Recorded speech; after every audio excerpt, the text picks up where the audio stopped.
Hello and welcome. My name is John August. And my name is Aline Brosh McKenna. And this is Script Notes, the entirely Frozen episode of Script Notes, a podcast about screenwriting and things that are interesting to screenwriters. Now, for the first time in forever, Craig Mazin is not here. Craig Mazin is... what actually happened to him? Well, if you mean not here, there are sounds coming from the closet. I think he might be waking up. Yeah, but he's not actually in front of a microphone. A good hit with a heavy object will knock him out. So Aline Brosh McKenna, our Joan Rivers, has stepped in to be a co-host. Aline, thank you so much for being here. You are so welcome. I actually saw Joan Rivers last Tell me about week Joan Rivers. at the live, and it was amazing. And I'm going to work very blue today, and I'm going to do a lot of celebrity clothing, fashion stuff, just Great. to add some Joan Rivers to it. I think it's an incredible choice. I have one question for you first, though. Yeah. Do you want to build a snowman? It's so exciting that the entire podcast Script Notes listenership can watch me tackle someone that I'm a huge fan of. Our guest today is Jennifer Lee. She's the writer and director of Frozen and the screenwriter of Wreck-It Ralph. Thank you for being on our show. Thank you for having me. I've been a huge listener. Well, I'm huge. That made me sound huge. I have been a listener for a very long time and love Script Notes. Well, thank you very much. So previously on an episode, Craig and I took a look at The Little Mermaid, and we did a deep dive on The Little Mermaid and spent the entire episode on that. But we didn't have the benefit of having the screenwriter of The Little Mermaid here to answer our questions as we talk through things. So I just want to sort of dig deep and really talk about the story and the really surprising things in the story. Because Aline and I were both talking that there's things you would never anticipate being in a movie like Frozen, in the movie Frozen. And so, warning to listeners, we're going to spoil everything. And it's actually that's so much fun. Yeah, weirdly. It's so hard to talk about the movie when you can't talk about the movie. Yeah, because there's actually a lot of twists that you don't see coming in this movie. And really starting with the nature of the underlying relationships. So I want to get a little sense of history about when you came in this project. Because I know that an idea of doing a movie about the Snow Queen, the Hans Christian Andersen story, had been around for a long time. But when did you first get involved with the project? Yeah, well, it had been... rumor is that Walt Disney wanted to do it way back, and there's a production number for the Snow Queen. That's all we know. Nothing survived. There were some paintings by Mark Davis for a ride called the Ice Palace, I think, or the Snow Palace that had the Snow Queen. And throughout the decades, people kept bringing it up again and wanting to try it. And then finally, Chris Buck pitched it 5 years ago to John Lasseter and Ed Catmull. And it was just it was seductive, of course. The concept of a Snow Queen is seductive, and then setting it in ice and snow. And he right away pitched it as a musical, which Disney hadn't done a big musical since around The Lion King.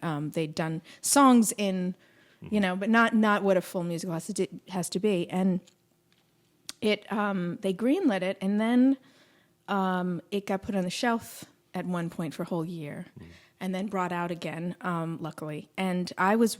right when it was brought out again, I was writing Wreck-It Ralph. And what we do at Disney is, anyone who's dealt with animation is very familiar with this. Like, you screen the film in storyboard form several times, and you get a lot of notes from anyone in the studio. And I was giving notes on Frozen whenever they were doing a screening, and they would give notes on Ralph. And let's talk about that. So you're watching an animatic. You're watching the cut-together boards for...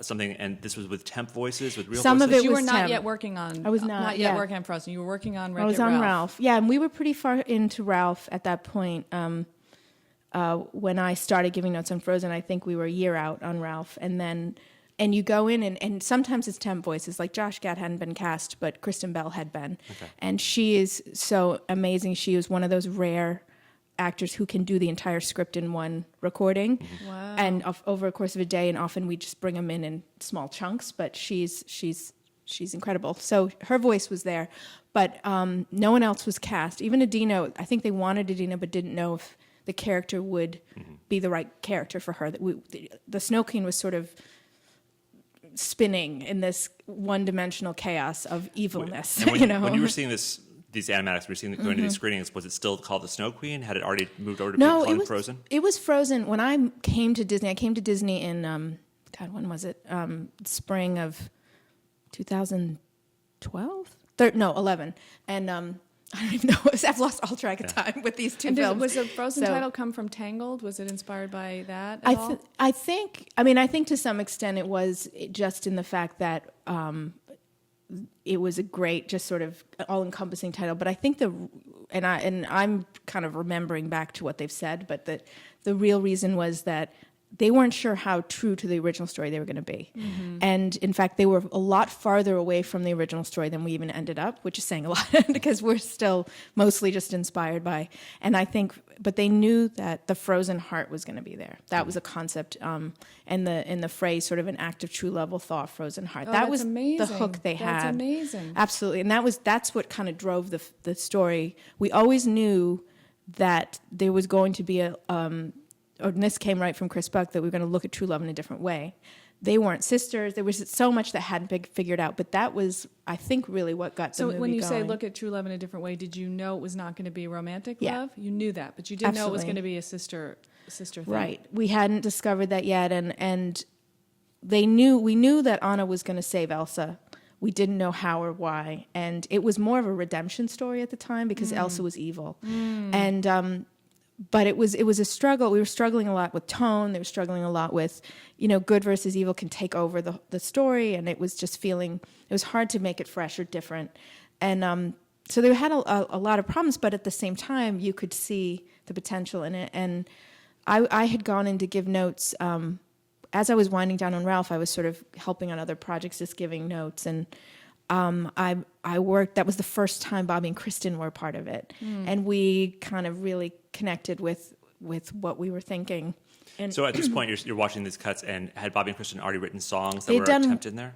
2 songs, which are not in the film. A portion of one, I think, is on like the deluxe that you can hear. Yeah. But one of them, there's another song that someday people will hear, but it is so far from Elsa and who she ended up being.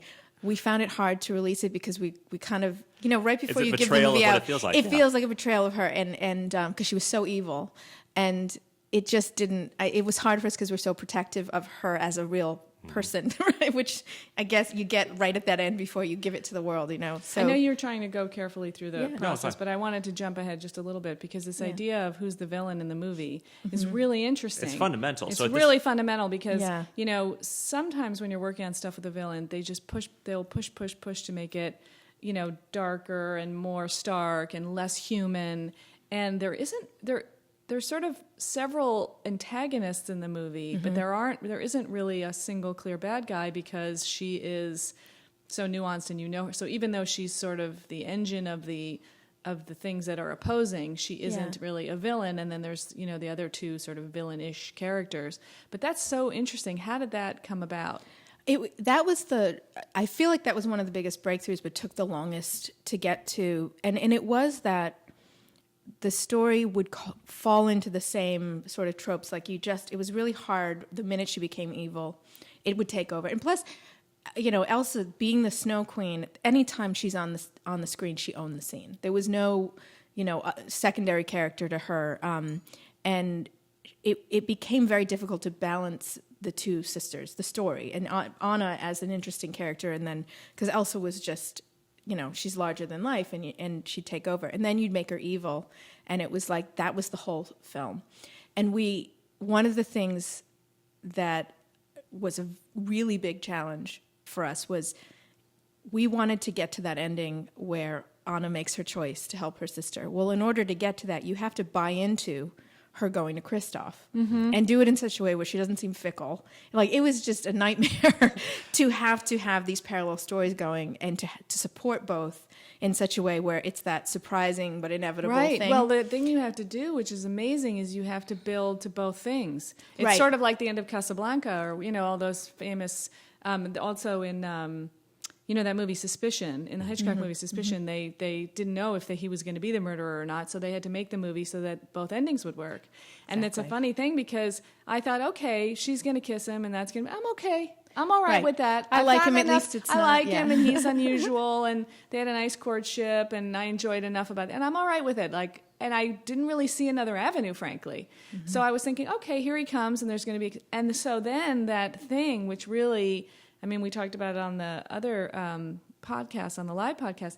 That was really the thing that just blew my mind. But you did it by, I don't know how, I'm really curious how the process affects that, because I don't know how you'd get that through a conventional studio process. Yeah, I really want to get into the process because Yeah. this is so different than how most screenwriters would work. Because Absolutely. Usually you're not Right. seeing a version of something. There's no sort of temp version of the movie that you're trying to make. So it's all just the stuff on the page, and then you hope it works on the page. But you got to see something. You got to see something on the screen and say, like, well, that's not working. And everybody sort of knew it wasn't kind of fundamentally working. So what is the conversation you have with the people who've been making these things up to that point to say, this is what I think it needs, what I think you need to do?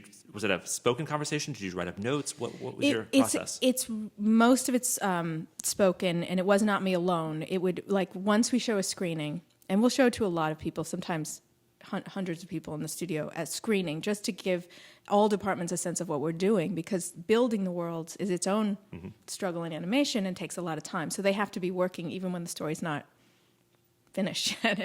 and So you need to carve out things that they can work on that exactly, know are set. like building the environments and the artistry of it and the technology. So they're working on that simultaneously. But about 40 of us go into a room for several hours. This is called an offsite?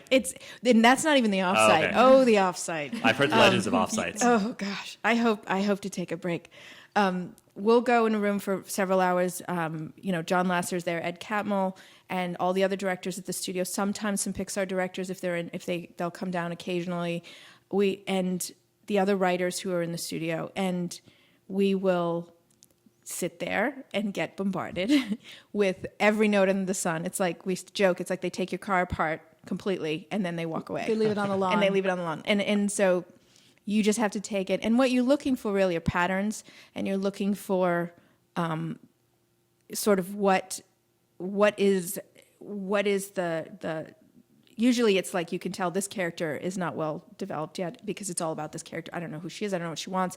I don't believe her. I don't care about her. So they will call you out on everything. And then, you'll get the random question of, like, what if there are dogs? Like, it just, they will say anything. This is a good thing that I think is relatable to listeners of this, which is, when you're in a situation that all writers have been, when you're getting bombarded by notes, if you're a nice person, also you have a tendency to be like, I'll do that and that one and that one and that one. And they're often so competing. How did you cull that feedback to know, yes, this is right. Yeah. And yes, this is, because sometimes it's, people are pointing at something and that's not, it's like a doctor, it's like their knee hurt, but it's because they have, some other really unrelated problem in their arm. Like, you have to also diagnose, okay, Absolutely. this is what they're saying. I think that's the key. And I think it's, because what's also interesting about animation is a lot of studios didn't have screenwriters traditionally.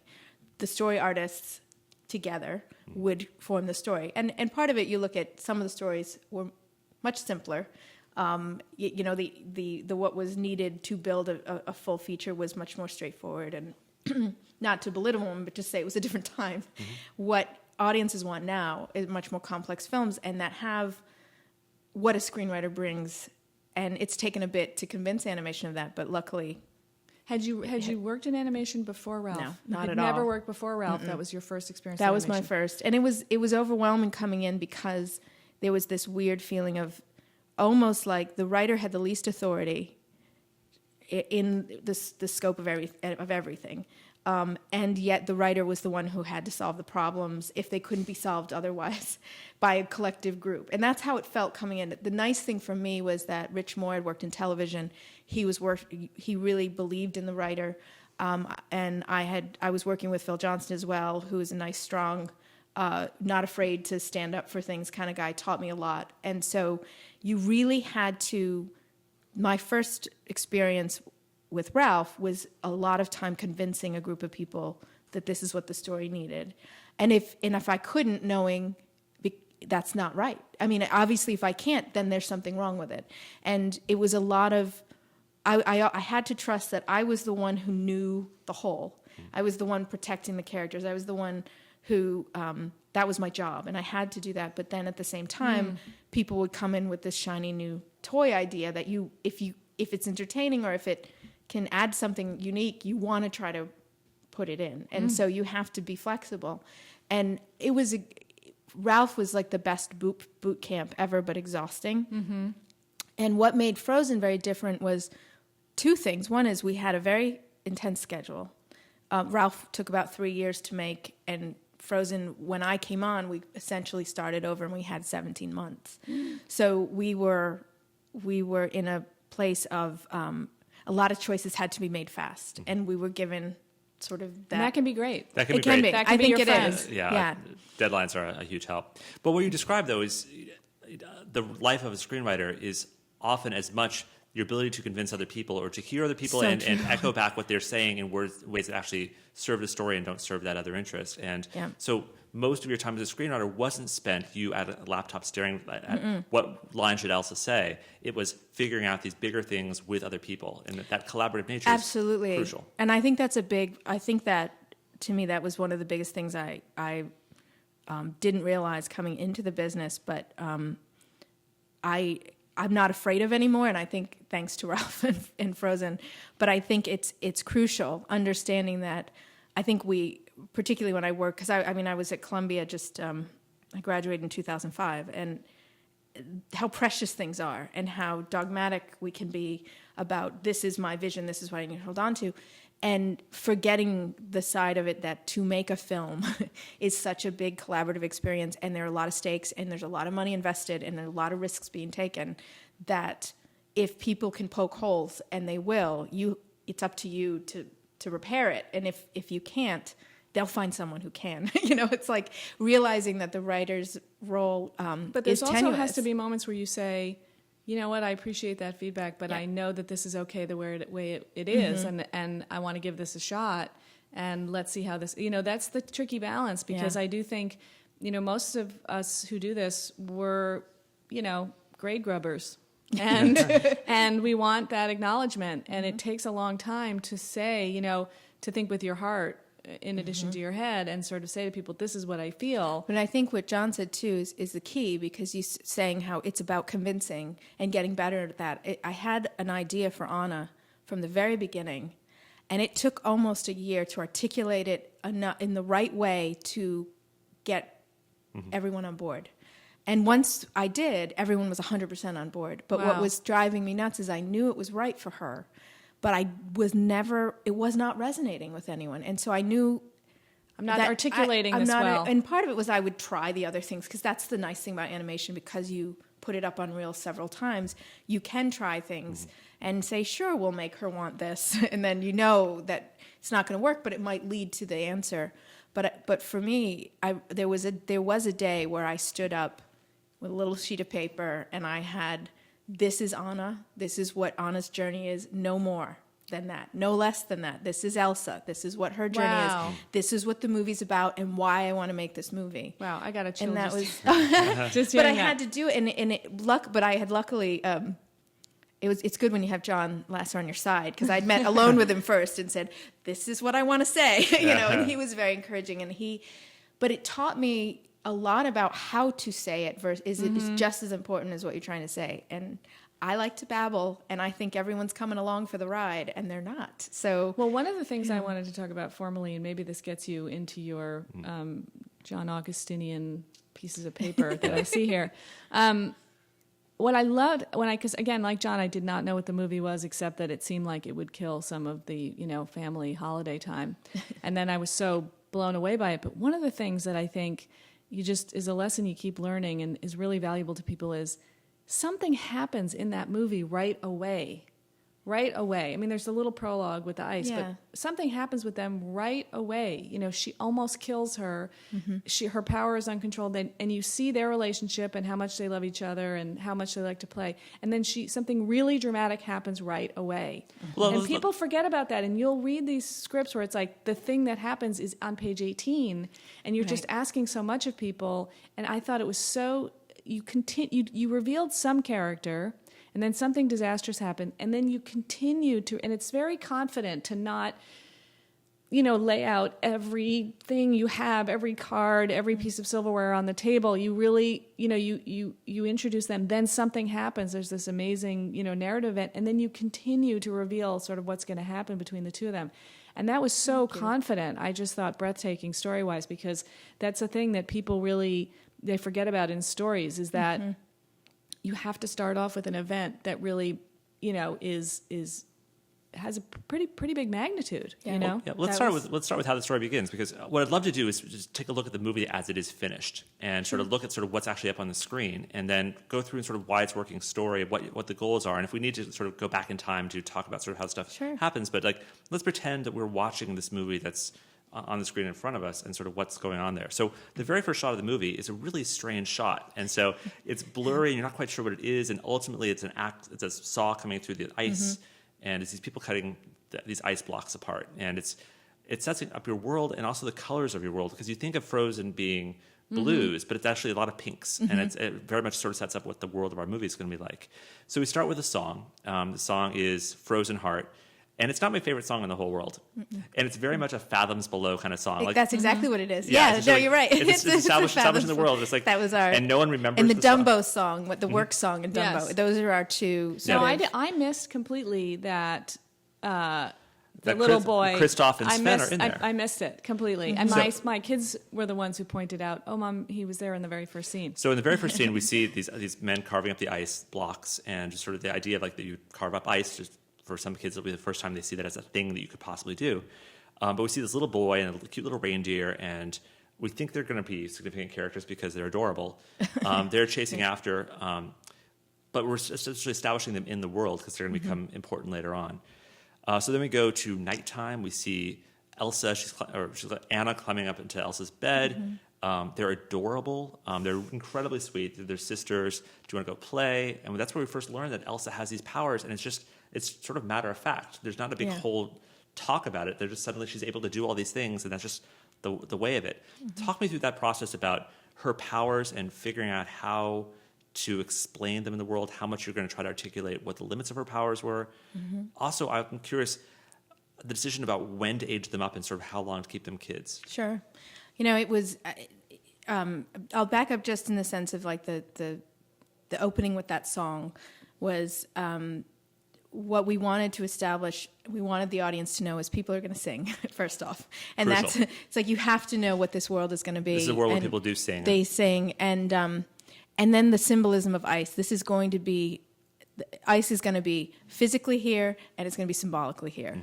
And so they're singing this song about, you know, sort of beware the frozen heart, and it's and this concept of the ice is more powerful than men. So buried in it is a lot of sort of, this is the film you're going to see without saying it. You know, it's just kind of, and then the setting of going up into the northern lights and saying we're somewhere north and starting to build this world without saying it was important to us.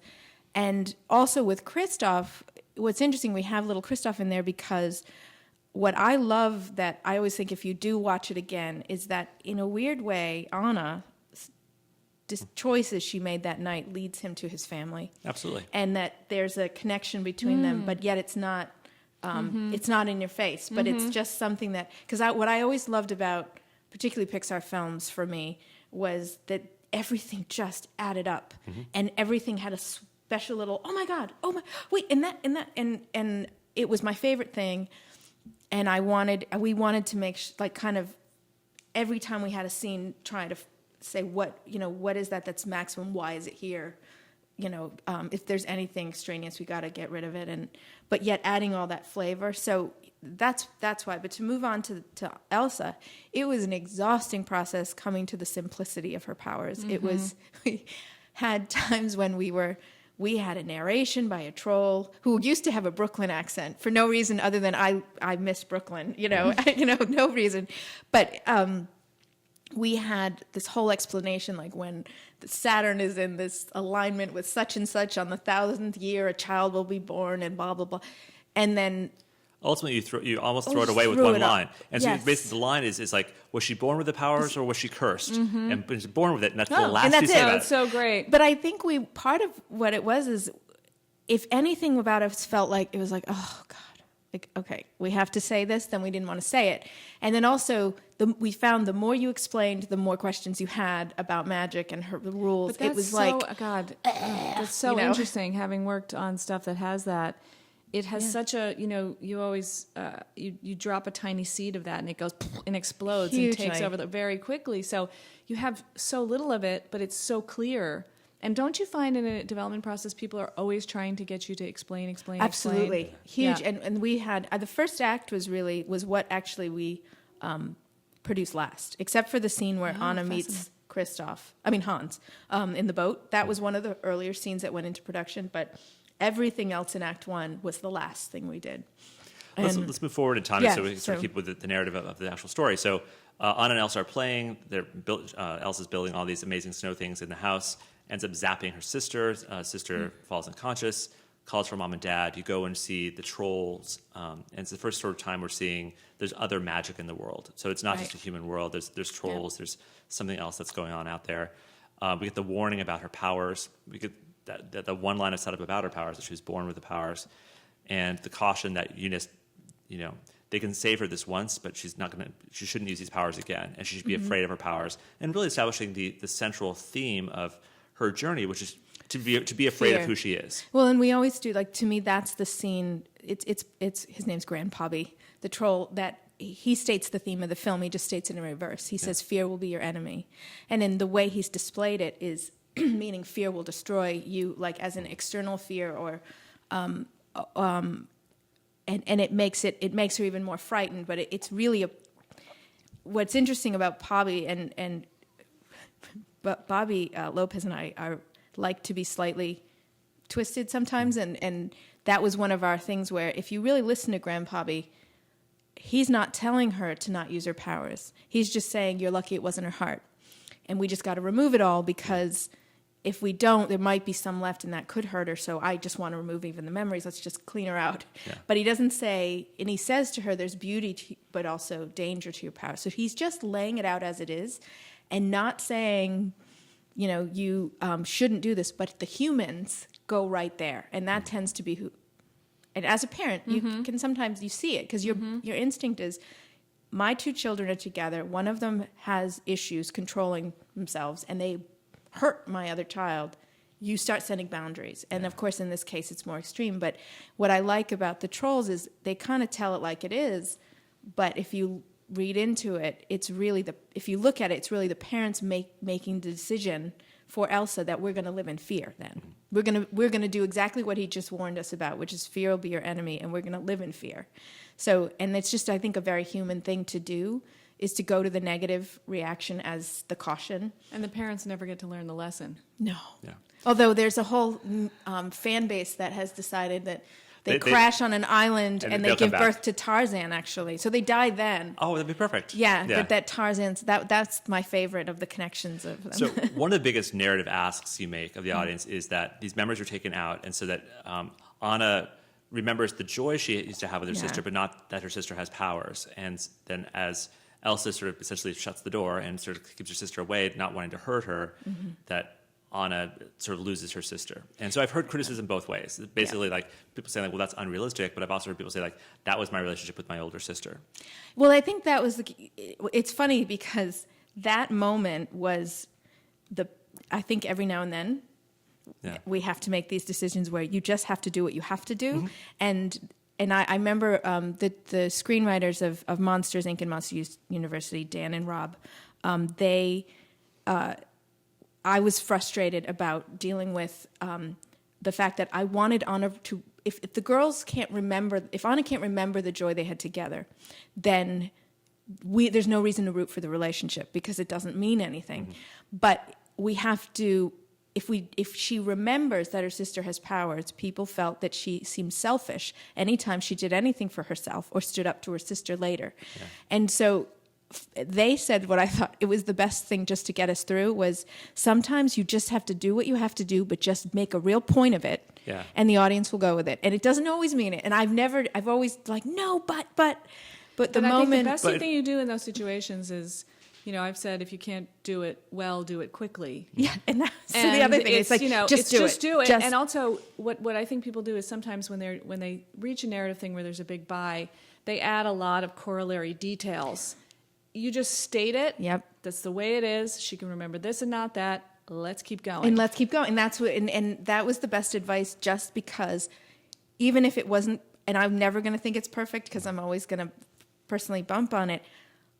Everything else went where it needed completely, to go. right. So exactly. it was okay. It was a necessary thing to do. And I think you couldn't have done 3 of those in a row. We would have lost faith in you Right. as a movie, but you got one and you used it really, really well. That's what they It's said. like Here's your wild card and go. We'll buy it. And I think also it segues us nicely into the terrific first song, which is "Do You Want to Build a Snowman," which is which is really Elsa's wish song. It's one of your protagonists. I'm going to say that. Would you consider it a 2-protagonist story? we do. I mean, we joke it's a little, not to have the gall to say this, but just technically to say this, it's a little Shawshanky, where it's Anna's story, but it's really about Elsa. Exactly. So it is that. I mean, we go through her eyes, so she's technically the protagonist, but the whole time it was that relationship. But our heroine gets to sing her wish, which is "Do You Yeah. Want to Build a Snowman?" And it's a really terrific number. And my favorite number that gave me goosebumps even as I was watching it, and sort of like, well, that was well done. At a certain point, the mom and dad go off to sail to a foreign place, and you see the waves, and you see the ship in the waves, and the waves come up higher, and then the ship is gone, and that's all you needed to do. Like that shot plus really great music let you know that they were gone and that they were lost at sea, and you didn't have to talk about it ever again. But what's so funny to me about that, and this is where I think Frozen's in this weird place, is all of that wouldn't. It's like here, this is a story that kind of turns some sort of fairy tale things on its head, and yet those fairy tale things allowed us to do things that we wouldn't have otherwise been able to do. You know, her falling in love immediately, we buy it because it's a trope. The parents dying. It's a Disney movie. Yeah. Well, They've got to be, it's surprising shocking they're not already dead. Yeah, and it's like there are things we were able to do that we didn't have to overdo. Well, I think talking about it, the tropes and expectations is really crucial because it's both a princess movie and it's defeating the expectations of a princess movie, but it has to sort of be the princess movie so it can overcome it. That's what David Franco term for this is. It's the cake and eat it too movie, where you get to do all the things that are in the genre and then you get to completely spoof and work against them. Yeah. And that's a great gift because the genre expectations kind of, the audience likes them but dreads them in a way because it feels expected. And so the fact that you're also working against them gives you that sense of, inevitable and surprising, which is what you're always working towards. And that was the thing that blew my mind about it, was how many times it does that. How many times you think, oh, I've seen this before. Oh, this is completely different. That's what blew my mind about it. What's also fascinating about First Time in Forever, Do You Want to Build a Snowman, is that because it's a song, you can build a longer sequence. So it's not just a bunch of little short scenes. And so you can go through a period of many years. You can age the character up. And so you go from the little girl Anna to the teenage Anna to the Kristen Bell Anna over the course of a song, which is just a remarkable What's amazing to me, chance. that song was cut. And everyone missed it so much. And the reason it was cut was the first versions of it were so sad. The whole thing was sad. And it was there was so much exposition that we couldn't split it up, and it was just too complicated. But nothing was resonating, and it was such an important sequence. You had to establish so many things, like who's Anna, what kind of girl is she, what is Elsa's life like now, her shutting her out, what does Anna want? Like you had to do all this. If it hadn't been a song, it never would have worked. And that's what the song what we had to do. Remember the day Bobby flew out for it, Bobby Lopez, and we sat down and said, what does Anna sound like? And then it was the and then it's like, what does Elsa sound like? Yep. And it's got a little bit of Let It Go in it. And they were two separate things, and they worked with Christoph Beck as well. So we had Anna's story, Elsa's story, and it was different music. So we were able to start segmenting the storytelling. Then with the first two verses, what we were trying to show was Anna's personality. Even though what her want is, the way she would sing into the keyhole, and then how she would throw herself over furniture, and that her friends are these portraits. Like all of that setup is what made us be able to save the song, because we were all like, I want to kill myself by the end of that song, because it was so you made it like less sad by making Anna, her by making her sort of an imp. And yes, and saying, this is the girl you're gonna go on the journey with. This is things about her that you can laugh in her loneliness. I mean, that's very Anna.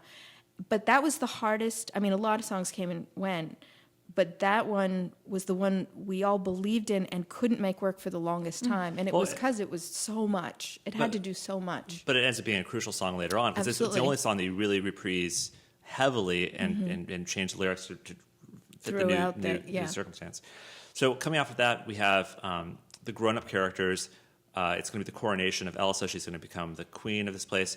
I'm sure there was talk at a certain point, like, who the hell was running the kingdom in all this time? There was some sort of regent. We did have a regent. Yeah. We had him. He turned into, and I love it because I wrote a character, and I wrote it for, what's his name? Louis C.K. I wanted him so badly in a film. I just wanted him in the film, but the first act is so heavy. It's still heavy. And I mean, there's so much in it. One of the issues with the film, and this jumps to the end for a second though. What are you defining as the first act? Are you defining when she runs off into the mountains as the end of the first act? The end of the first act is, when she goes after Elsa. Okay. And right before Let It Go. And it's and Let It Go is kind of this in-between, because really the second act starts with Anna, as it should, but yet we have this song. But the end, that last moment where she sacrificed herself for her sister, I remember Ed Catmull, when I started on the film, he said, you can do whatever you need to do to the film, anything you want, but you're earning that moment. And we still didn't know how we were getting to it. We didn't, at that point, it was some big battle scene between snowmen. I mean, it was such a weird route to get to that moment. But he said, you can do whatever you want, but you have to earn that moment. And he's like, and if you do, it'll be fantastic. And if you don't, the movie will suck. And that's all I know. He's like, bye, and it's so him to say that. But but I mentioned that because part of the reason the first act was so hard was because we were telling a much more complex story than really we felt like we could fit in this 90-minute film. So everything in the first act was overanalyzed, over-scrutinized. It's the maximum it can be without being more. And that meant things like who was in charge. We don't have time for that. No, it's not important to the story, so we have to get it out. And so there are a lot of little that's things the case like where that. I think Disney princess logic actually really helps you a lot, because you don't have an expectation that anyone actually has to run the kingdom. Yeah. And the funny thing to me, I'm like, she's 21. Why not 18? Because I want Anna to be 18. All right. It's like those little things that we just had to do to say what matters to the story versus being logical. But it was hard because you've got 15 people whose part of their jobs in the story room is to beat on the logic of your ideas. So that was fun. That's fun.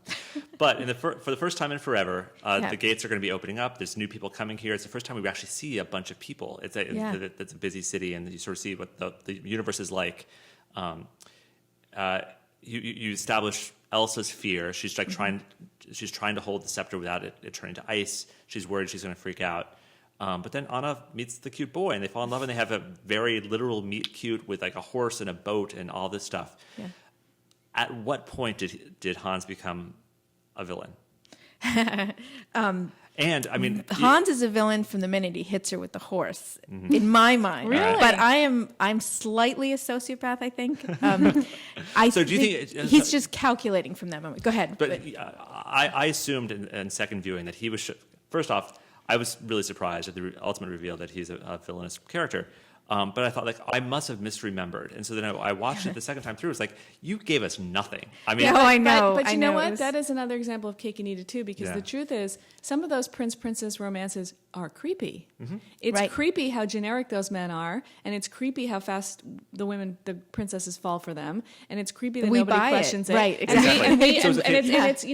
It is amazing how in those movies, often that's the thing that makes you kind of roll your eyes, is like this sort of instant connection. And there is something kind of, if you met those guys, there'd be something a little too perfect and creepy about them. Little too, and so it has that thing where it does exactly what you want the genre to do, but it unveils this like kind of seamy side to those guys. Well, what's interesting was there was a lot of debate about that, not when to give it away. And John, particularly Lasseter, really didn't want to. He loved it so much not to, that he would push to the extreme sometimes where my sociopathic mind would break down, because I'd be like, no.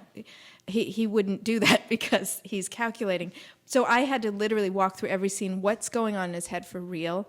And at least I could do, like when he says, in the first time when he finds out he's princess and drops to his knees. Before that, she's just a girl. And then when but the key moment is when she says, it's just me. And he goes, just you? And that's like, I'm like, inside he's going, oh, you don't think very highly of yourself, do you? Well, Yeah. I'm going to explain this. Terrific. You know, like these tiny... Great news for a, You know, yeah. and so they're all narcissist. very sick and twisted deep down. Yeah, but clearly he's a very talented he's very talented. He's sociopath. charming. Yeah. He mirrors everyone. And actually, the original story had a lot to do with mirrors. And in many iterations of the story, we talk about mirrors and we'd bring them up. And so I held on a little to that. What Hans is a mirror, as a lot of charming, kind of, but hollow or She's also so sociopathic. lonely. She's And so she's lonely lonely. that it's like she's falling in love with her reflection in the pond. Yeah. Yeah, exactly. And he mirrors her. I mean, he's goofy with her. He's a little more, bold and aggressive with the Duke because the Duke's a jerk, so he's a jerk back. And then with Elsa, he's But a I really hero. like it because their love song is so quick and so declamatory that I was thinking, God, this. I mean, is I'm rocketing buying ahead. this. Yeah, I'm buying this because I'm enjoying this.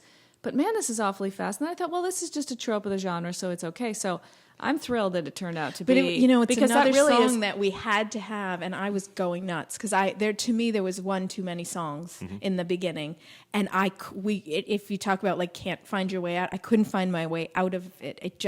I couldn't find a way that we didn't need everything we had. Well, so because really, I mean, for the first time in forever and Love is an Open Door, they're the same kind of song overall. They're basically sort of like what it feels like to be me, but there's the fun, cute two-hander. We haven't seen that kind of thing. Their chemistry was really terrific. You're establishing sort of what it is, and like you're buying that this girl might say yes at the end of this song. Right, That's she's the crucial so thing. lonely. She's going to say yes to a proposal. It's like, yeah, that's a great idea. This is a fantastic idea. And the luxury you have is that, not 20 minutes later, someone's going to hang a lantern on like, wait, that's a stupid idea. How can you possibly do that? Which they never say in a Disney movie, which is so remarkable. So Love is an Open Door. The proposal happens. They tell Elsa, oh, we're going to get married. Like, that's a stupid idea. She freaks out. Big, catastrophic, snow, icy thing. Her powers are revealed, and she runs off. This is at the moment where, I don't know, I guess Hunchback of Notre Dame has that same quality where like he seems like the villain, but this is the community believes that he is the villain. What was the discussion around this point? I mean, like that was another scene the scene where Elsa flees, we call it. There was a lot of debate about that scene and then the one after where Anna goes after her about what it needed to be and how much of a monster should she feel like, how aggressive should people be. And really we ended up giving a lot of it just to the Duke as a representation. And this is where we talk about the villain and not having a villain. Villain-ish. It's having these antagonistic forces, and to us, like the real villain is fear. And so what we did is take all the characters and as antagonistic characters, they hang off of fear. So he goes to the ultimate fear. She's a monster, points fingers, and Elsa lives in fear. A fear of her own self. Fears herself. And then there's someone like Hans who exploits it. I mean, he exploits love too, but so it's every character plays off of, I should say, love and fear and love. And Kristoff is the honest goods. Anna is fearless actually, but and all her faith is in love, but she has to learn what that is. So it was our way of creating the constant villainous forces, but we felt like just having people could be frightened, but just having the chatter of get her or something, it was too complex, and it was too like, why are they going right there? Why do they hate her? And just giving it to the Duke just gave Elsa the signal to go. And from there, I don't think she sees herself as... Well, she doesn't know what she's done. That's it's why, really 'cause interesting. she doesn't know what she's does done. not realize what she's done for a good portion of that. She thinks she's just going off to hide. And I think if Anna believed... I think if it were much more of an extreme reaction, Anna wouldn't have just thought, I'll just go and bring her back. It would have been too complicated. So I just keep it about this moment is the girls being divided and being separated from each other. It's gorgeous visually. It's amazing. Oh, and I thank you.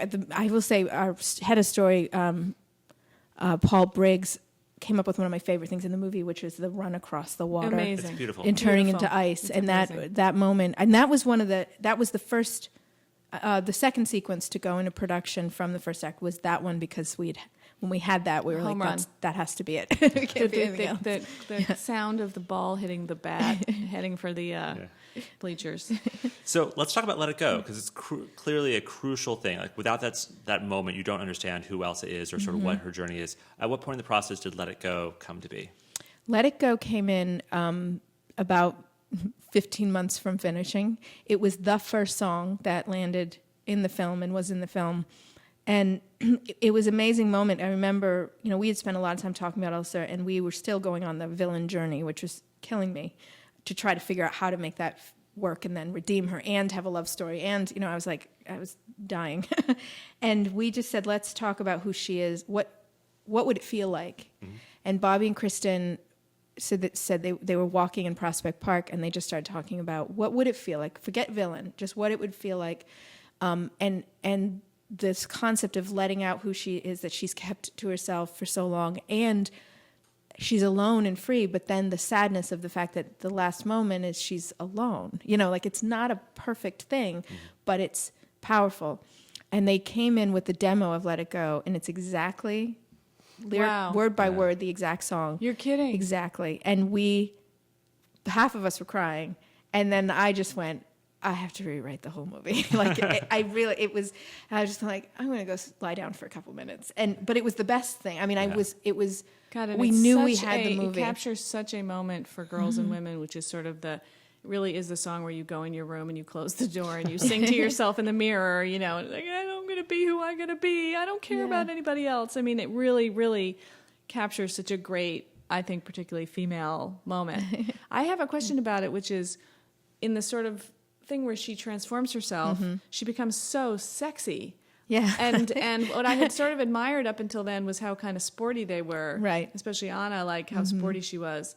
And then all of a sudden she was like sort of pageanty, and she has the slit and everything. Yeah. And tell me about that. Well, I can tell you what's interesting. That actually, we did a lot of push and pull. There were two things we were feeling. One is that freedom moment where you strut and you just go for it.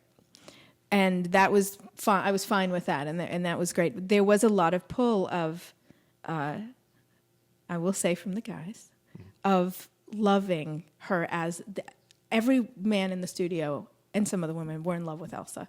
They were we should joke, like, just put on in the closet, just push her, just go. There was one shot where someone was like, can you push Anna further back? And I was like, just take her off just get her out of the church. Just go stick her outside. Because Elsa everyone was seduced by her.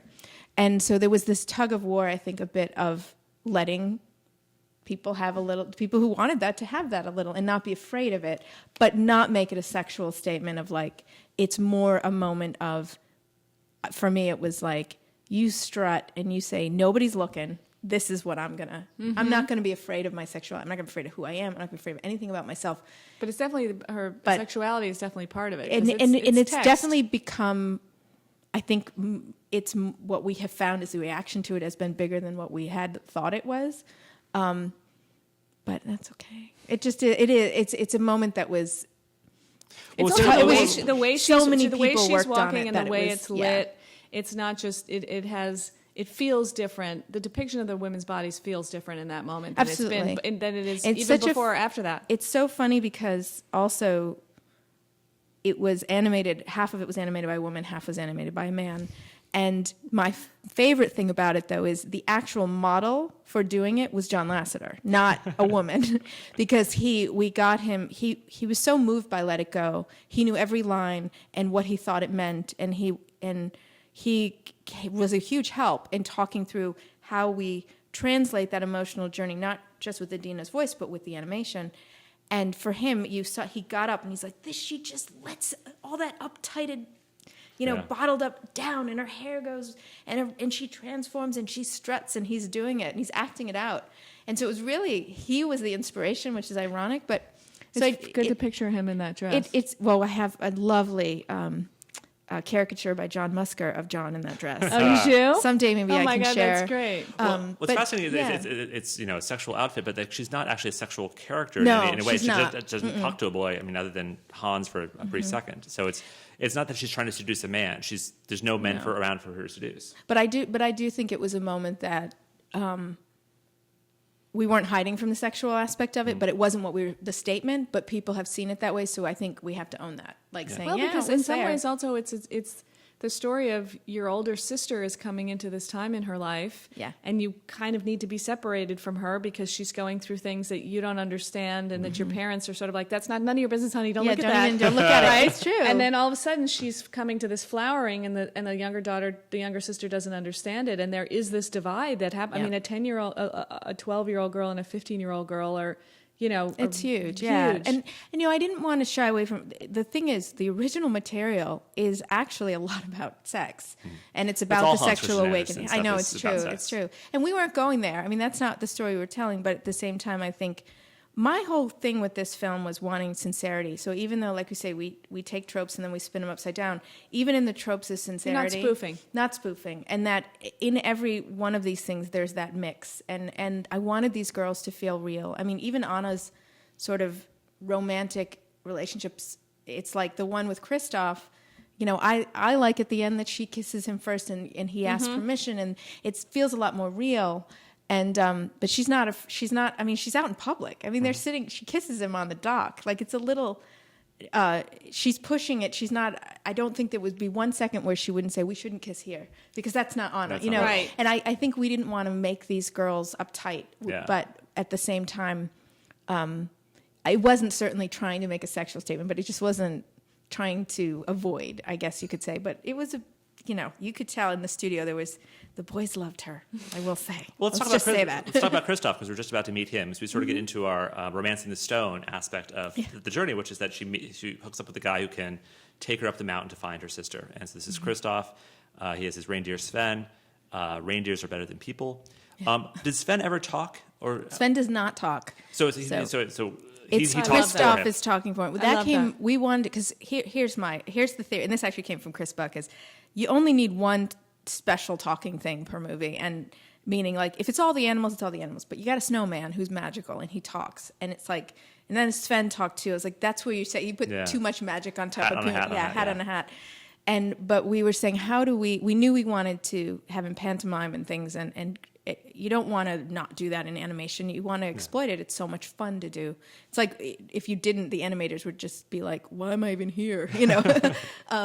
But we were just talking one day about confessing how a lot of us talk for our pets. And I'm like, I talk for my cats. And Chris has different voices for his 3 dogs. And that's the kind of thing a lonely guy who lived in the woods with his reindeer would do. So that's where that came from. And it was just something we hadn't seen, which is always the hard thing, I think. Absolutely. Where you haven't seen. And this is also where we meet our second male character. We meet our snowman, Olaf. Yes. I forget Olaf's name. Okay. And Olaf is great. And Thank you. Olaf is so just odd and cheerful, and his song is not necessary in any way, but just delightful. So his song "In Summer" is one of my favorite Oh my things. God. Okay. They did. I really had one of those, when you're watching a movie where I'm like, I'm really loving this. This can't get any better. And then it goes into that, and it was just... It was like a clean South Park moment. it was unbelievable. Yeah. I mean, because we have a character who's like so deluded about how the world works, and yet it's just completely Oh my God. chipper And cheerful. I have boys, and 10-year-old boy and 13-year-old boy, and they just like, wow, when that happened, and just the spirit of him and the comedic strength of him, I just watched them just go like, Wow. That's amazing. Really Thank you. magically. On second viewing, I did look like, well, what if you took Olaf out of the whole thing? And there's ways you could write it. There's ways you could write him out of the movie completely. And yet he provided that extra sort of, that just extra little something that was so important, because like things would get so dark without him to just be happy and bright and smiling. Well, the thing about Olaf was he was by far, for me, the hardest character to deal with. And I say that because when I went to see a screening, people are gonna hate me. When I saw the screening, I wasn't on the project yet. Every time he appeared, I wrote, "Kill the effing snowman." I just like, kill him. I hate him. And part of it was, we didn't have Josh yet, and that's a huge thing, obviously. And the scratch, it wasn't the scratch artist. He was great, but it was that he wanted to be a soldier because Elsa had these guards. He was half good and half bad. He was acerbic. He was a little, I don't know. He just was kind of mean at times. And I didn't know why he existed, and I didn't like He does him. a funny thing that I don't think this is not even a trope that I haven't seen, is that he's sort of doing Mystery Science Theater on the movie from inside the movie. And that's really, can you think of anything else like that where it's really just, he's sort of doing a running commentary on everything that's happening. So what happened with him was we really had to start over, and we said sort of, how does a snowman think? It's like you go that, like, what snow is pure. So we started thinking innocence.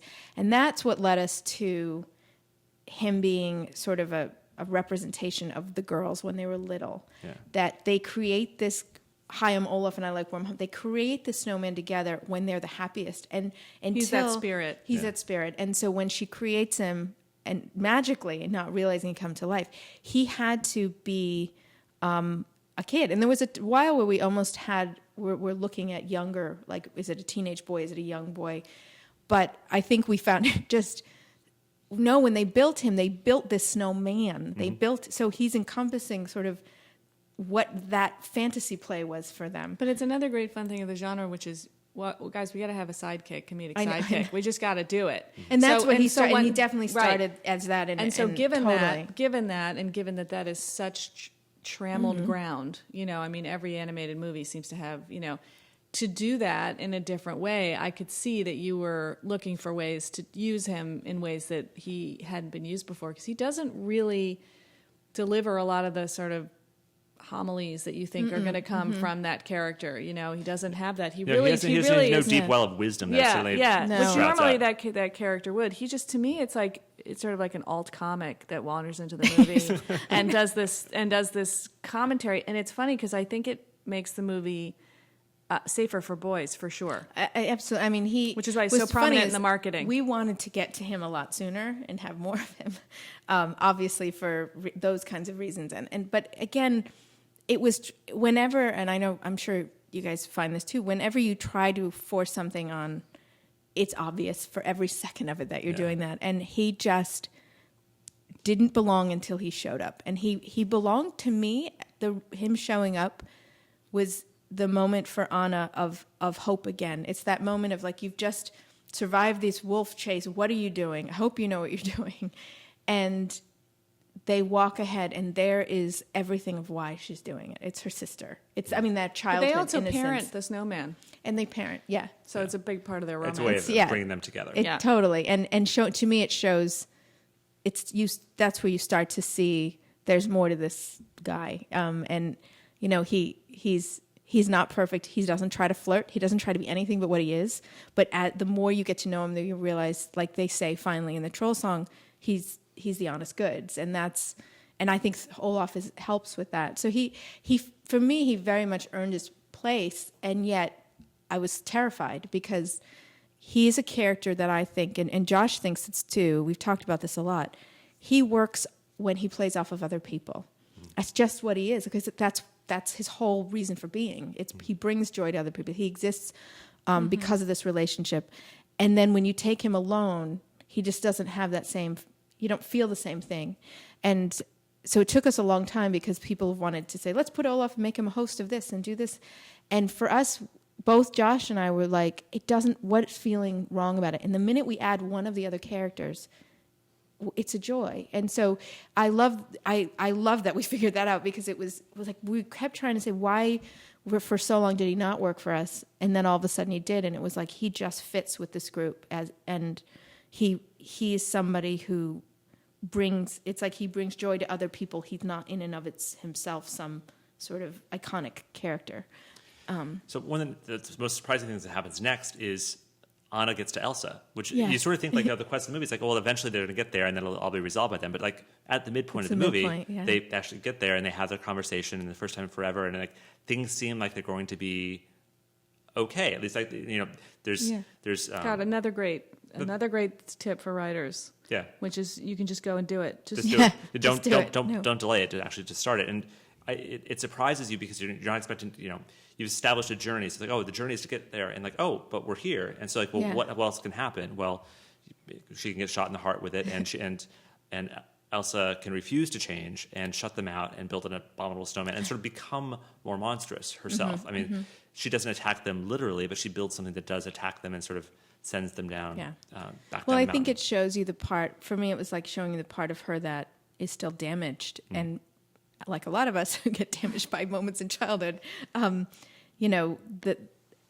being free felt wonderful, but she has right in the present, I could kill, I could hurt, and you have to go. And then that fear takes over so much that obviously it hurts her, and then it literally chases her out in a way, if you look at it that way. And that's where you understand that, we're nowhere near, resolving this relationship. Or, and wait a minute, it's the side of her powers that say there's a great danger to them. And we had just done the beauty. And we'd seen her dangerous as a little child, but that was, it's still whimsical and accidental. But to see the fact that her emotions could create this spinning storm that hurts Anna, you start to go, oh God, what more can she do? And it is where I feel like her powers become villainous, but she doesn't. But in having it, what's interesting is the heart moment where her heart is struck was originally in the first act, and it was deliberate, and it was when she was evil, and it's when the girls were divided in a different way, and that. Wow. But the whole second act was about Anna trying to get to Hans and to kiss him, and then Elsa trying to stop her, and that was the whole second act. And it was that would have been a terrible movie. I'm glad you didn't make that movie. That would not have worked. It was the biggest thing I'll say is it was an action adventure film, and that's not, you can't make a musical with that. No. And so it had to change. But we love the concept of the frozen heart symbolically,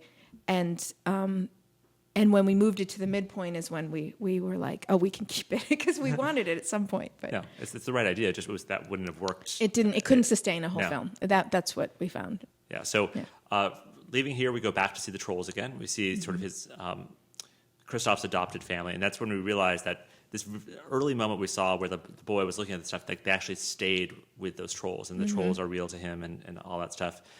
We talk about sort of like the alt comic who walked into the movie. This is another great moment with Olaf, where it's like, whispering out the side of the mouth, like, we need to get out of here. Like, I'll stall, Right, you run. This is great. What was good is that was another John Lasseter moment, though, literally to the point where, because we were saying the joke is, there's no joke because we know that the trolls are going to wake up. We've seen them wake up. And there was a time where we pitched sort of, you never saw them wake up, so when you got there, you didn't know. But it just was like everything just, the beginning's so complicated, and it raised too many other questions. Yeah. So, but we said, watching Olaf misunderstand, we can have a lot of fun. And John Lasseter's the one who literally acted out the side of his mouth. And I caught him in the hallway because nobody was getting it right. I'm like, could you just do it? And I videotaped him doing it. And that's what, and the animator had that and watched that. So we all watch it and we see John in that moment. What I like about this moment is, this was the moment when I first watched the film, and I realized, like, wait, do I want her to end up with Hans, or do I want her to end up with Kristoff? And it's like, that's a strange thing to happen in a princess movie, because a princess movie, there should be like one prince that she should be with. Well, she should always be the prince, but there's this other guy, and like, they're trying to put these two together. That's a trope, which is you meet the perfect guy, and then you meet the kind of weather-beaten, not as handsome guy. You meet, John Cryer, you're with Andrew McCarthy, and then you meet John Cryer, and Yes, but when that's happened, I should have already disliked the perfect guy. Right. I should have already seen his flaws. I should have seen like why he's not perfect. And yet every time that we're going back Pretty to in see Pink him, is a good example because they initially she ended up with Ducky. yeah, And I knew it. They changed that. They changed it. And so he was actually whatever villainous stuff they had with Andrew McCarthy, they must have pulled out. But he's the same thing. It's that slightly bland, handsome-y guy. What's interesting about it for us is it wasn't just about withholding Hans' reveal. We knew where we were headed, which was that her trying to get to Kristoff. But the if you feel it too early, then you're just waiting for her to kiss Hans and it doesn't work. Like you're just waiting for it. And it's not, you're not invested in it. But so it had to be this slow build where you really don't feel, in my mind, I never quite felt that moment until when she looks back at him and he looks at her through the door, right before Hans. And the goal was to. It's coming, but is it? You don't feel like you're ahead of them. Like you can't be too get far together ahead already. Yeah. Well, but by establishing the expectation in people's minds that oh, she thinks she's going to have to kiss Hans, but she should really have to think kiss Kristoff. You're not thinking of another. You're not thinking of Elsa. That's the great thing. You think that's the twist. Key. Yeah. And we needed to feel that. And what you need to feel is her feeling something but not quite understanding it, so that she doesn't then seem like, well, he doesn't love me, I'll like him. Like that, what it is there's an awakening and you're sensing it, but it's not 100%, because the minute it is, it deflated. And that's what made, to me, that the fjord moment we were heading for so hard, where it wasn't literally until we screened it in June, that was our last screening, so the last chance, and Ed hadn't seen it, and because we had done an internal screening, but he wasn't there, and then we screened it in Arizona for 2 audiences, and he was there, and he came out, and it was still only half animated, but the story was there, and he came out, and he just said, "You did it," and I went, boom. I mean, not literally, but emotionally, I collapsed, because, and it was because it was so nuanced. We tried, it's like you tip it, and then it would suck, and then you tip it, and it would suck, and it was just like, can we build it? How do you keep your sense of what's working and what's not working after you've been exposed to the same material so much over time? How do you do that? God, I guess I don't know. How do you? I feel like it's just trust, because there are things like, for me, Olaf was so challenging that I never could get that out of my head as to never say, is this working? You know, I only knew what it needed to be, and I had to have faith and people were reacting right to it. But I think that that's always a danger in animation, because we joke it's the shiny new toy syndrome. You get tired of a sequence and you want to change it because you've seen it so many times. But I think it's a trust of, and particularly in the desperation of also true in comedy. Yeah, you get sick of your own jokes, and then you start to look for other stuff. And I'm still learning comedy. I mean, for me, I was a dramatic screenwriter. Everything that I've done has been an independent. My options, nothing was a comedy. And Phil Johnston only worked in comedy, but we worked together all the time. We met every week in school and in after school, even once we graduated, and we gave notes on each other's material and we worked on each other's stuff. So there was this understanding of each other's sensibility. But Ralph was the first comedy I worked on, and then to have Frozen, just me, without him, I was terrified. And I still can't. I cringe. I'm freaked out, and because I think comedy is the most insanely hard. It's the craziest thing to have to do. It's torturously hard. So for me, anyway, I don't know. Maybe not for you. But. No, it is. It's very hard. But I think it is hard when you work on a material over and over and over again. You have moments of being like, well, I don't know. I have no idea. And I've definitely had moments on stuff that was good where I tried to cut it or get rid of it. Oh, I did that a lot. Because I remember, I saw an early cut of one of my movies, and I went back and said, well, this has to go in that and that and that, and we're cutting this and that and that. It's like, I wanted it to be a 13-minute movie because there were only a few things that I liked. And that is just, I really admire, there are people who can read a script over again and watch a movie over again with fresh eyes, and that's very hard to do. It's something you have to train yourself to do, is sort of like, wipe out all your associations with something and try and feel it again. It's tough. I had a hard time with, and it was always Olaf for me. He was the hardest, and I think possibly because he is a true comedic character, and I'm not comfortable. I can do it, but it's hell. So did he improvised? I have no skull. I have no skull and no bones. No, I did. I will say I did write that. Okay, because that I had read somewhere that was improvised. That. Yeah. If you wrote that is A plus. Yeah. A plus. Well, that seems like it's improvised. That is an A plus. How I could always get around it's a cheat. I felt like was because I love, and I personally love, state the obvious humor. And when you say it's like he's constantly, it's like he's doing this. Yeah. Running commentary. I just personally like that. And in Wreck-It Ralph, I did it a bit with Felix and with this character Jean. That's a joke that's so good that I laughed through the whole scene. That scene ended, and then the other scene started, and I was still laughing about that line. I had to go, but when I watched it the second time, I realized how much stuff I had missed, just because I was so. It's one of those things where you're just really in the movie. You're like so in the movie to be able to make that comment in that moment and to nail that character and have him say that in that moment. That's an amazingly funny joke. So thank you. I'll take that because there are so many that, and there are a couple that I still would want to pull out, and I see them and they fall flat every time. No one laughs, and I knew it, and I wish I had pushed. But what are you gonna do? Now, a strange thing happens in your musical at about this point. There's no more songs. Yeah. No more characters sing their songs, and it's I guess common in movies where there's fewer songs. You establish everything, and then the action just resolves. But it is a strange thing where like no one sings their thing. It's and I saw surprisingly. Go ahead. I saw a cut where someone had built a version of "Do You Want to Build a Snowman" at the very end, like a reprise of it. It was like, did you talk about adding more songs through the end? Or what's interesting? We worked with Chris Montan, he's the president of music at Disney. He's been there for all the musicals over the years, Lion King, the most major ones, iconic ones as well. And Bobby and Kristen had never done a film before. They'd done Winnie the Pooh, but that's not a full-on musical. And that's actually traditionally what happens. There are no more songs after the end of the second act. Okay. But I think for me, the reason it's so much more obvious in Frozen is because it's so song-heavy in the beginning. It's got one more, maybe two more songs than even the traditional musical does. So it kind of exposes itself a little more. But the reprise now, we had a reprise. It was not "Do You Want to Build a Snowman?" There was a different song that got cut called "Life's Too Short," and that had been the song at the midpoint, and that became a reprise of. And there was a reprise of that where the two girls Elsa's in prison and Anna's in her room alone, and they're singing. But what's incredible, and this is why, and I love that watching that moment that the fans created. But the reason it wouldn't work for the film, where we did it, and now I know they put it in a different spot actually. They put it, but right. With Elsa I forgot. singing it, yeah. The reason it didn't work where we put it is it gave away the ending. The minute you retied the girls together, the movie was over.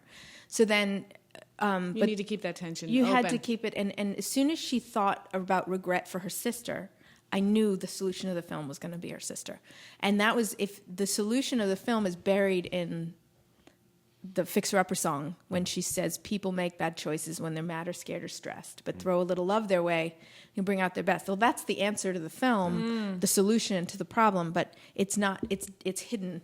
And it had to stay hidden. But also the issue of had Elsa sung at that moment, a lot of us felt it would start mocking itself. Yeah, it would get syrupy. We couldn't do it. And but to do it the way the fans have, I think we can enjoy it because you can always add after the fact and have fun. But yeah, we did talk about it, but it was that fear of... That is true also with a lot of comedies. The first, 2/3 or 3/4 have a lot of jokes, and then the resolution is a drama. Yeah. And I think it's also too. You're so invested in the story.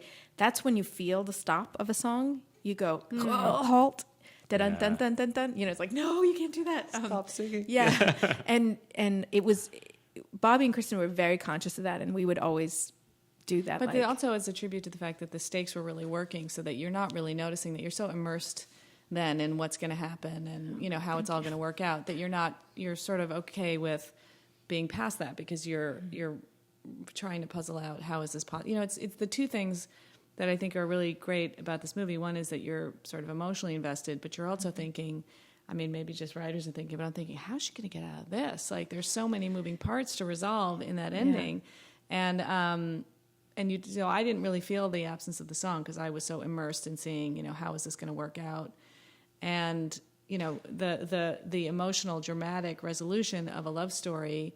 I've said this a lot on the. There's so many love stories in the world that are not, girls and boys, that are not a man and a woman, and I think we're getting better about that. But I think people are just always so excited and grateful that there's something that just isn't just about idealized romantic love. Idealized, yeah. And this is what almost everybody has a great love story in their family, has some, and those sibling emotions, those sibling relationships are so deep, and almost everybody has that. What was so weird for us with not weird, but it was a nice surprise, was that with the everyone we worked with, none of us can remember who said it. We were all in the room together. We all remember being together, and we keep saying, you said it. No, you said it. said the what if they were sisters. And I remember that moment so distinctively because that was like when the film mattered all of a sudden to me. I could not see this movie before it at all. I actually They were not sisters. They were not at all? No, they weren't sisters until about maybe one screening before I came on is when they tried the sisters. But the first screening I saw, they weren't related in any way. And part of why What were they? Adina was not they were, cast yet is it was more of Elsa was more of like a Bette Midler kind of character. She was that more iconic older Snow Queen.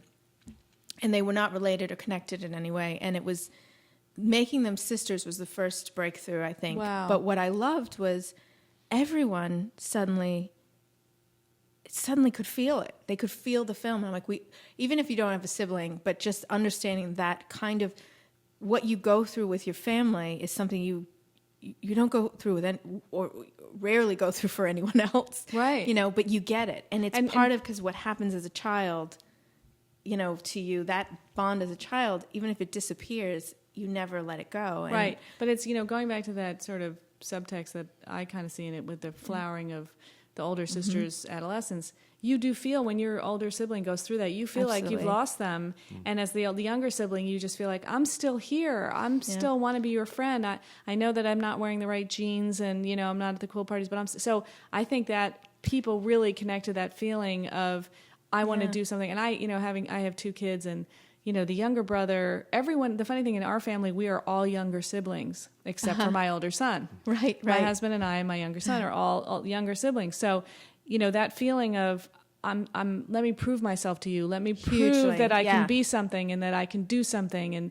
And Elsa's been dealing with all these issues on her own. And then the person that she doesn't want to turn to, she doesn't want to burden her, it becomes her savior. It's so incredibly moving. I mean, I'm the younger sister too. I have an older sister, and she was a big inspiration for Elsa for me because there was a lot of the shutting out, and that's like you said, whether it's like it's not that contrived, it happens even if it's not for a big reason. It really does happen, and I remember her a moment too. We didn't become close until I was in my 20s. And it was almost like one day, and I had gone through something very tragic and lost someone. And it was like she looked at me as a human being, an adult, and like I became real again to her. It's like I'd lost her. And then all of a sudden, we kind of arrived at the same place together. And then from that moment on, she was like my champion. She was always there for me. And it was that having to like lose each other and then rediscover each other as adults. That was so a big relatable. part of my life. So relatable. And I think a lot of people. So relatable. Really so relatable. So I want to focus on one last moment in the movie, which was this reveal that Hans actually is up to no good. And how nervous were you the first time you saw that with an audience with kids in it? I thought they were going to hate me. Yeah, and Chris and hate us. Yeah. And it was a hard thing, definitely. Because it's such a grown-up moment. It's that thing I've never seen before in a kid's movie where a character you assume is good completely pulls the rug out from underneath you, and it's shocking. What was interesting, I mean, we've gotten there've been a few op-eds of people saying, how dare we, you know, teaches children not to trust anyone and saying good guys are bad. I'm like, you know, I can't, part of me is like, okay, that I respect that people have that concern, but for me, what I think people always underestimate children. And what we found is when we screened, it happened on Wreck-It Ralph as well, and it was eye-opening for me because you do a screening and it's a family audience with real little kids in them. You do older audiences to see how they react. And for both Wreck-It Ralph and Frozen, the kids are like, this is the theme. This is the theme. This is what they want. This is well, he really loves her, but she doesn't love him. Well, you know, she didn't know him. Why would she marry, you know, in Frozen, it was like, it's about fear versus love. And, you know, well, she just met him and married him. Of course, you don't know him. He could turn out to be horrible. You got to get to know someone. It's like they go right to it. Yeah, she's made that mistake. I mean, and the funny thing is, anytime you've ever dated anyone who turned out to be a creep, it's not like in the beginning it was awesome. He wasn't like he was right. like, ha, ha, ha, ha. No, yeah. in the beginning he's actually, the creepy ones almost seem the most charming and the most prince-like. Well, it's also... You've taught girls an important lesson. To me, the important lesson is that, you know, if you're unhappy with your life and you're feeling shut down and no one understands you, you're going to fall for the first guy who seems like he understands you, and everything's going to seem wonderful and perfect, but it doesn't mean that he's actually a good guy. That's exactly right. She's latched onto something for those wrong reasons. And we all do. And I think it's, I have to say it's, and as much as, I grew up on Disney. I was a Disney kid. Like, I wanted to be an animator. I was an escapist, so Disney was perfect because it escaped right into that. But it would have, as much as I love them, I work for Disney. It would have been nice to have the one that says, don't do that. And for me, maybe I, would have learned it a lot earlier in life. But also, and not there at really 40. is. I actually have to.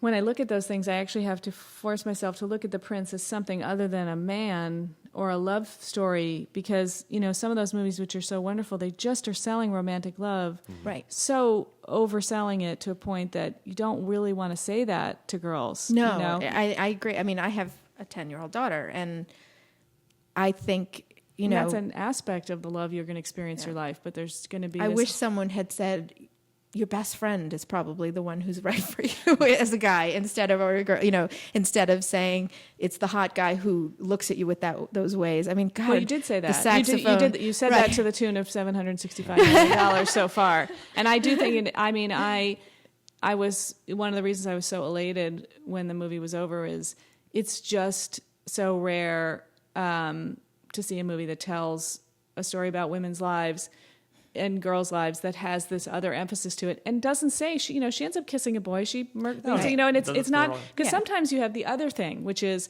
it's a very empowering movie about women, but they weirdly kind of end up alone in an attic somehow. No, right, and other people go off and have boyfriends, but the tomboy heroine doesn't. Like, not wanting to preach or make statements, right? But letting it evoke itself, and that's the key. I felt like with Frozen, because any time and even with Elsa, like, teetering on, is she sexual, is she's not? It's like anytime if we had not given her any there might have been that statement of, like, where's her, she has no sexuality, that's a statement you're making. Yeah. It's like, we're not making that statement. These are real to us, and you all. But that's a great thing what you said. Another great thing for young writers to hear, which is what you tried to go with was sincerity. Yep. And reality, and saying what is emotionally sincere here, mm-hmm. and that is your guide, not sort of thinking about it from the outside. You can't. And I used to say this thing, and we talk about in the room when you're trying to sort of sift through all the notes or fight for things. It's the key to me was always, like, you're controlling her. Like, don't control Elsa. Don't control Anna, because the minute you do, the audience is gone. And that's because I always feel that way. I can tell when I'm being manipulated, in that the character's motivations I don't buy her, I don't believe her, or I feel like she's turned for sake of someone else, not for herself. And that's the hardest thing to do, I think, when you are doing something so collaboratively, and it's to protect. And your favorite moments, actually, when you hear them go, someone else in the room go, Elsa wouldn't do that. And you're like, oh, thank God. We're here. Jennifer, because you're here, I can actually ask you a question that was on my mind from the very start. On the podcast, we've talked about the Bechdel test, which is so the classic statement of the Bechdel test is there more than one female character with a name? Do these two or more characters talk to each other over the course of the film, and do they talk about something who's not a man? Yes. And the question here is, does it pass the male Bechdel? Your movie actually barely passes the reverse Bechdel test, which is one of the first things I can actually say. So really? Within your film, actually, as I looked through it the second time, it's very rare to find. It's almost impossible to find a scene that has two men mm-hmm. with names who are who talk to each other. The snowman's a man. Olaf is a man. Oh, I guess if you count Olaf as a man. Yeah. I guess if you count him, but if you count him, otherwise, if you count Olaf as a man, then it passes. But there's a little moment at the very end of the story where they're throwing Hans in the brig, and they talk about the brothers. The brothers. But that's the only time other than... Do they have to be alone on screen? Because I'm like, maybe the bargaining with Oaken, but Anna's there, so I don't know if that counts. But also, she can be there, they just have to... Yeah, or they're talking about, like, going off to get Elsa or something like that. They're really talking about a girl. No, right, that's true. That's thrilling. So it almost passes the reverse Bechdel, which is just fascinating, or almost... Fails. The thing I will say is that's completely just happened to be that way. I have to say that even I didn't remember... I know, I'm like, I just assumed we were going to pass because I'm like, we get two female leads, but I hadn't thought about it through the whole thing until I was like, oh God, did we pass? But I never thought of the reversal. It was, I was happy that we were doing a film like this, where it's two female leads. And finally, there was a point where there was that concern of, like, is there anything in it for the boys? But people really just got around the girls and the story. We also didn't talk about the big snow monster. Marshmallow. which the kids That's his name is Marshmallow. which the kids enjoyed also, that's which gives you some of that. What's interesting about him, and this talks about sometimes you're asked to do these weird, almost impossible things, is there was a test done with the snowman chasing them. And it was just a test to learn the animation. We were so late in production. I mean, this movie was so tight. There was a time where they said, do you think you can make that scene work? So actually use the scene because we might not have time to animate. And I was like, oh, God. And it was that scene. So I wrote it in and I found a way. It's like you're juggling 6 balls and someone handed you a banana. And we had to reverse into how Marshmallow would fit and why Elsa would make him. And Olaf was a bit of an anchor with that. She's like, if I can make that, I can make this. And if you won't leave, I will make you leave. And so we had to make him a bouncer, but then it had to be Anna who pissed him off or it would make Elsa too mean. So there was all this stuff. But the funny thing was, at the end of the day, we had to actually go back and reanimate because we had changed Anna's character so much that it was driving me insane. Because the test version, which went out at some point, and I was like, no, is Anna's at the edge of the cliff going, oh, scared, holding her hands together. He's coming. Hurry, hurry. No, I don't want to do it. I don't want to go. And that was the, Anna version character. Way back. And I was like, it doesn't fit in the film. If she's fearless, she can't do it. So we had to reanimate it anyway. And they did it, though. But by that point, luckily, we had done much better in production than we thought we were going to do. We had scheduled a lot of redos that we didn't have to do. So that allowed us to do it. But I remember begging for that moment. It all turned out pretty well. Oh, thank you. I think we could agree. This was an amazing conversation. This was our longest episode ever. But oh my God! Which was I great. told you I can. I just between you and Aline, we got a conversation covered. But thank you so much for coming in and talking. And Aline, thank you for being our amazing guest host. Thank you for having this. I hope it's creepy that John and I have probably seen the movie 25 times. We have kids. That'll be our excuse that we have kids. Thank so you. like all of our episodes, if you want to know more about things we talked about, Frozen. Oh, and thank you for putting the script for Frozen up online. That is so terrific, and I'm so glad that people do that these days. So I love that too. I love getting to read them myself, all the scripts. So we will have links to some stuff about Frozen and the script to Frozen up on johnknox.com. If you were listening to us on a device that supports podcasts, like your iPhone, you can find us on iTunes. We are there. Just search for Script Notes. And we'll be back next week with a normal episode featuring Craig Mason. I'm going to get Craig out of the closet now. All right. I heard him stirring there a little bit, so we'll let him The drugs are wearing off. All right. Thank you again so much. Thank you so much. All right, talk to you next.